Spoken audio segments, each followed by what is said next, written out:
Hi, I'm Peter Beck. I'm the founder and CEO of Rocket Lab. Why don't you join me on a bit of a tour of these facilities?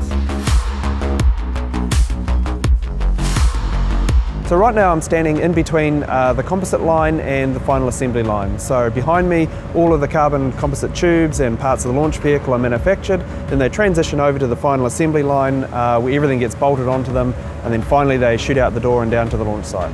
At Rocket Lab, quality is always number one.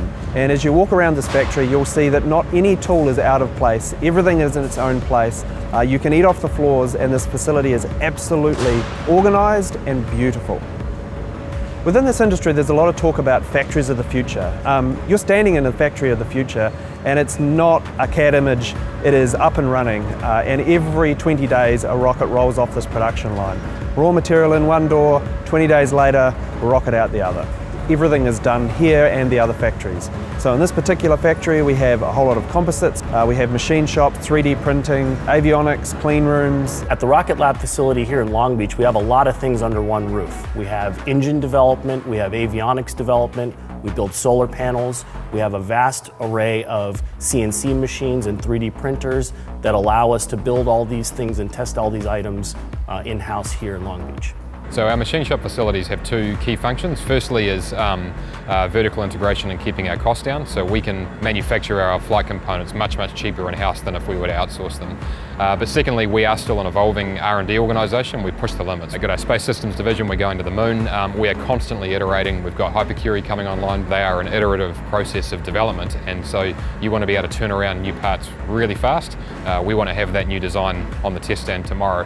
The only way you're going to do that is if you maintain that capability in the house. We're extremely vertically integrated. As a result, we really understand that product really well. We've proven that through 20 plus flights. Automation has been a really key part of our composites division. So raw material fibre comes in, it's automated into components, and then those components go into a giant machine called Rosie the robot, and within Rosie all those components are transformed into their finished products and then out on the production line all within about 12 hours.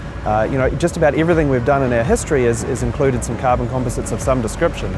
So not only do we build launch vehicles here, but also of our spacecraft components. Behind me you see the composites clean room, and then just over there we've got composite spacecraft elements that are used on the Capstone mission and many other missions that are going to far destinations. So in the last year, our Space Systems division has doubled, and we intend to double again this year. We make flight computers, we make batteries, we make radios, we make solar panels, all in-house, all vertically integrated in order to facilitate the development of full spacecraft. We also have a facility here and a laboratory where we can do calibrations for reaction wheels, star trackers, and all the equipment that's required for guidance, navigation, and control systems of spacecraft.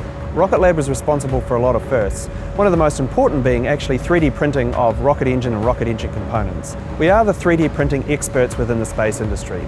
Our first rocket engine was 3D printed over 8 years ago, and now we have 200 of them that have gone to space. What 3D printing enables us to do is meet our manufacturing rate, and that's one engine every 24 hours.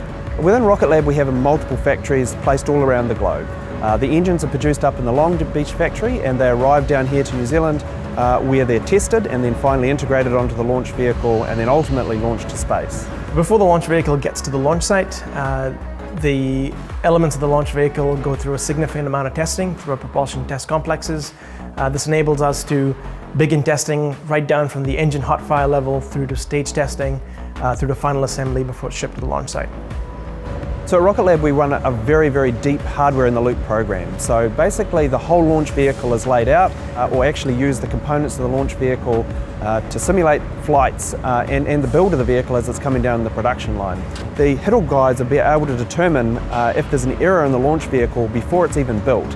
And those guys can actually fly that launch vehicle to orbit before it's even built on the factory and determine if there's any issues with any of those calibrations. All of our facilities around the world incorporate not just production, but all of our design and analysis and development teams. And I think that's critically important to not segregate your production from also your engineering and your design. So throughout all our facilities, all of those functions are distributed.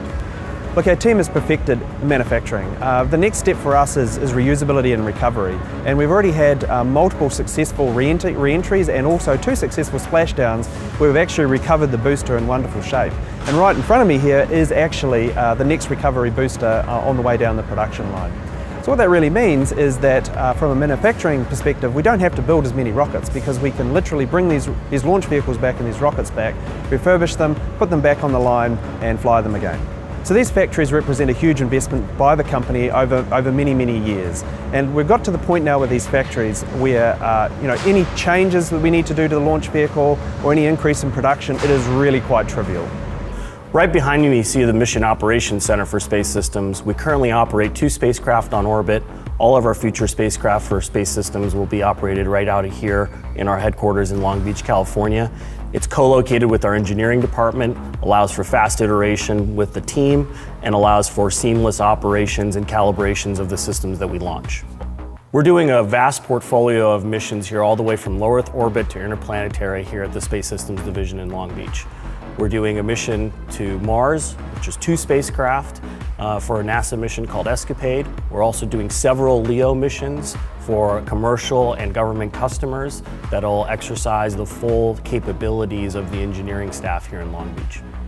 Our first launch site is Launch Complex 1, located in the Mahia Peninsula, New Zealand. It is the world's first privately operated launch site, capable of 120 launches per year. The reason we can achieve such a high launch frequency out of LC1 is that we're located in a very remote part of the world, and our wide access to azimuths and inclinations gives us high frequency but also high access to a range of orbits. Having 2 pads at LC1 offers us incredible flexibility. We're no longer constrained by a particular customer's delays or what's going on at a specific launch pad with a specific launch vehicle. So the 2 pads fundamentally enables frequency, but it also gives us the backup and redundancy should we need more opportunities in short order. The beauty of owning your own launch site is that if we want to go tomorrow, we launch tomorrow. LC1's the home to many world-class facilities that support launch. On top of the 2 launch pads that we have a host of clean rooms, even capable of processing spacecraft fueling activities at the launch site itself. We've also got an integration facility for the launch vehicle. We also host the Range Control Center, 2 kilometers away from the launch pad, that house our critical operators before launch. So operating our own site at LC1 gives us incredible flexibility. We essentially own the schedules. We determine when vehicles can get launched and can get wet dressed and tested. Part of that includes operating our own range safety team, so we have no reliance on external contractors or government entities to provide that service. What that enables, again, is incredible flexibility. We control the spend, we control the way we operate, and therefore allows us to provide a very lean, commercially viable service.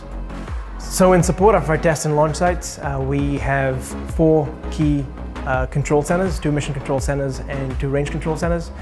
They're all interconnected, and it doesn't matter where you are, you can support a test or launch operation from any one of these sites. And this enables us to deliver a global launch capability, whether it's for a launch service or a satellite service. Launch Complex 2 is based on Wallops Island, Virginia. It was strategically selected to be in Virginia, again, primarily because of its low activity. We've got access to a relatively high part of the launch calendar at Wallops itself. Also includes the integration control facility that's located off base, so it's completely deconflicted from any on-base operations.